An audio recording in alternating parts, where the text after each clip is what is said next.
இன்னைக்கு உலகம் ஃபுல்லாக 550க்கும் மேலான பிராண்டுகளில் 40,000க்கும் மேலான மாடல்களில் மோட்டார் சைக்கிள்கள் கிடைக்குது. இருந்தாலும் ஹார்லி டேவிட்சன் அப்படிங்கிற பிராண்டுக்கு தனி மவுஸ் இருக்குது அப்படின்னே சொல்லலாம்.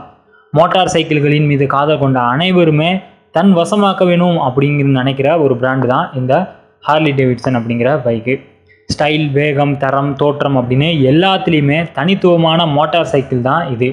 துபாய் சாலைகளில் ரொம்பவே அரிதாகத்தான் நீங்கள் மோட்டார் சைக்கிள்களே பார்க்க முடியும். அப்படி அந்த மோட்டார் சைக்கிள் ஹார்லி டேவிட்சனாக தான் இருக்கும். ஹார்லி டேவிட்சன் அப்படிங்கிற 2 நண்பர்களால் உருவாக்கப்பட்டது தான் இந்த பிராண்டு. இதை பற்றி தான் நம்ம இந்த வீடியோவில் பார்க்க போகிறோம். இங்கிலாந்திலிருந்து அமெரிக்காவுக்கு குடிபெயர்ந்த ஒரு குடும்பத்தில் 1880ஆம் வருஷம் பிறக்கிறாரு. இவருடைய தந்தை ரயில்வே துறையில் இன்ஜினியராக வேலை பார்த்துட்டு வராரு. ஹார்லியோட குடும்பம் மில்வாக் நகர் அப்படிங்கிற பகுதியில் வசிக்க ஆரம்பிக்கிறாங்க. அங்கிருந்த சைக்கிள் தயாரிக்கும் நிறுவனத்தில் வேலை செய்ய ஆரம்பிக்கிறாரு ஹார்வி. அப்போ அவருக்கு வயசு 15.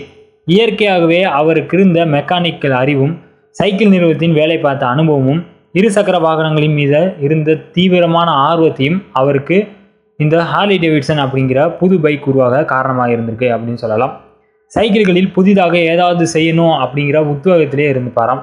தன்னுடைய 20வது வயசில், அதாவது 1901ஆம் வருஷம் ஒரு என்ஜின் மாடலை ஓவியமாக தீட்டுறாரு ஹார்லி. சாதாரண சைக்கிள்களுக்கு இன்ஜின் பயன்படாது, பலமான சைக்கிள்களை உருவாக்கினால் தான் இன்ஜினுக்கு பொருத்தமாக இருக்கும் அப்படின்னு ஹார்லி கண்டுபிடிக்கிறாரு. மோட்டார் சைக்கிள் மற்றும் என்ஜின் திட்டங்களை குறித்து குழந்தை பருவ நண்பரான ஆர்தர் டேவிட்சன் அப்படிங்கிறவரிடம் சொல்கிறாரு ஹார்லி. டேவிட்சன் வீட்டின் கொல்லைப்புறத்தில் 10 அடி அகலமும் 15 அடி நீளமும் கொண்ட ஒரு மரக்கொட்டகை அமைத்து ஹார்லியும் டேவிட்சனும் இன்ஜினுக்கு தகுந்த மோட்டார் சைக்கிளை தயாரிக்கும் வேலையில் இறங்குறாங்க. இந்த கொட்டகையிலிருந்து தான் மாபெரும் மோட்டார் சைக்கிள் நிறுவனமான ஹார்லி டேவிட்சனோட பயணம் தொடங்குது. 1903ஆம் வருஷம் ஹார்லியும் டேவிட்சனும் இணைந்து ஒரு மோட்டார் சைக்கிளை வடிவமைக்கிறாங்க. இந்த மோட்டார் சைக்கிளை ஆர்தரின் சகோதரரான வால்டர் டேவிட்சன் அப்படிங்கிறவர் சோதனை செஞ்சு பார்க்கிறாரு. மில்வாக்கியை சுற்றி இந்த மலைகளில் அந்த மோட்டார் சைக்கிளால் ஏற முடியலை. மேடான இடங்களில் பெடலை மிதித்தால் மட்டுமே வாகனம் நகருது. தோற்றத்தில் மோட்டார் சைக்கிளாக இருந்தாலும் சைக்கிளை போன்ற ஒரு உணர்வு தான் இயக்கும்போது வாகனம் கொடுக்குது. அதனால் மீண்டும் பரிசோதனையில் இறங்குறாங்க. 1903ஆம் வருஷம் மூவரும் இணைந்து 24.74 இன்ச் அளவில் 13 கிலோ எடை கொண்ட ஒரு புது இன்ஜினை வடிவமைக்கிறாங்க. இந்த இன்ஜின் தான் எதிர்காலத்தில் அனைத்து வகையான மோட்டார் சைக்கிளின் என்ஜின்களுக்கும் அடித்தளமாக இருந்துச்சு. என்ஜின் தயாரானவுடன் அந்த மரக்கொட்டையிலேயும் மோட்டார் சைக்கிளை தயாராக்க ஆரம்பிக்கிறாங்க. மோட்டார் சைக்கிளுக்கு தேவையான உதிரி பாகங்கள் டேவிட்சனின் இன்னொரு சகோதரரான வில்லியம் டேவிட்சன் தயார் செஞ்சு கொடுக்குறாரு.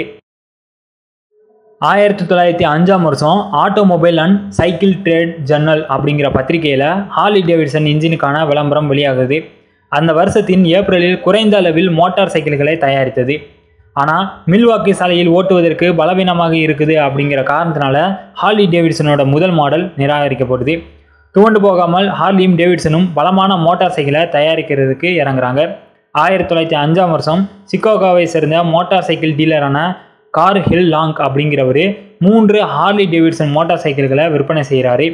1905ஆம் வருஷம் செஸ்னட் வீதியில் மோட்டார் சைக்கிள்கள் தயாரிப்பதற்கான தொழிற்சாலையை கட்டமைக்குது ஹார்லி டேவிட்சன். இந்த தொழிற்சாலை 40 அடி அகலமும் 60 அடி நீளமும் கொண்டிருந்தது.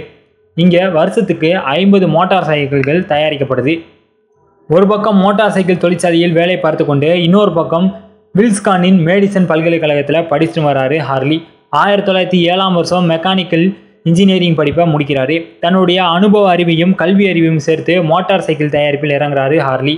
1907ஆம் வருஷம் 150 மோட்டார் சைக்கிள்களை தயாரிக்குது ஹார்லி டேவிட்சன். இந்த வருஷத்தின் செப்டம்பர் மாதத்தில் தொழிற்சாலையை விரிவாக்கி ஒரு கார்ப்பரேட் நிறுவனமாக மாறுது ஹார்லி டேவிட்சன். இன்னொரு பக்கம் ரயில்வேயில் வேலை செய்து கொண்டிருந்த வில்லியமும் முழு நேரமாக நிறுவனத்தில் இணைகிறாரு. 1908ஆம் வருஷம் அமெரிக்காவின் காவல்துறைக்கு மோட்டார் சைக்கிள்களை விநியோகம் செய்ய ஆரம்பிக்குது ஹார்லி டேவிட்சன். 1911லேருந்து 14 வரைக்கும் என்ஜின் இருக்கை வடிவத்தில் பல மாற்றங்களை கொண்டு வந்து நவீன மோட்டார் சைக்கிளுக்கான முன்மாதிரியை உருவாக்கியது ஹார்லி டேவிட்சன். 1914ஆம் வருஷம் 16,284 மோட்டார் சைக்கிள்களை தயாரிக்குது. முதல் உலகப் போரில் ஹார்லி டேவிட்சனுடைய தலையெழுத்தையே மாற்றுது. ஆமாம், 1917ஆம் வருஷம் அமெரிக்காவும் முதல் போரில் இணையுது. அமெரிக்க இராணுவ வீரர்களுக்கு மோட்டார் சைக்கிள்கள் தேவைப்படுது. அமெரிக்க இராணுவம் 20,000க்கும் அதிகமான மோட்டார் சைக்கிள்களை ஹார்லி டேவிட்சனிடமிருந்து வாங்குது. இந்த மோட்டார் சைக்கிள் மூலமாகத்தான் ஜெர்மனிக்குள் அமெரிக்க இராணுவத்தின் முதல் குழு நுழையுது. இந்த வரலாற்று சம்பவத்துக்கு பிறகு 1920 வந்து 67 நாடுகளில் கால் பதிக்குது ஹார்லி டேவிட்சன். அது மட்டும் இல்லை, உலகின் மிகப்பெரிய மோட்டார் சைக்கிள் பிராண்ட் அப்படிங்கிற பெயரையும் தன்வசமாக்குது. அடுத்த வேகத்தில் கவனம் செலுத்த ஆரம்பிக்குது ஹார்லி டேவிட்சன். 1921 வருஷமே மணிக்கு 160 கிலோமீட்டர் வேகத்தை செல்லக்கூடிய ரேஸ் பைக்குகளை தயாரிக்குது. அது மட்டும் இல்லை, அந்த நாட்களில் நீண்ட தூரத்துக்கு பயணிப்பதற்கு அப்படின்னு ஒரு வாகனமாகவே இருந்தது ஹார்லி டேவிட்சன். 1929 வருஷம் விவியன் ஃபேல்ஸ் அப்படிங்கிற பெண் பயணி ஹார்லி டேவிட்சன் டி மாடல் அப்படிங்கிற வாகனத்தை சுமாராக 5000 கிலோமீட்டர் தூரத்துக்கு பயணம் பண்ணியிருந்தாங்க. இப்போதும் கூட நீண்ட தூரம் பயணிப்பவர்கள் ஹார்லி டேவிட்சனை தான் தேர்வு செய்கிறாங்க.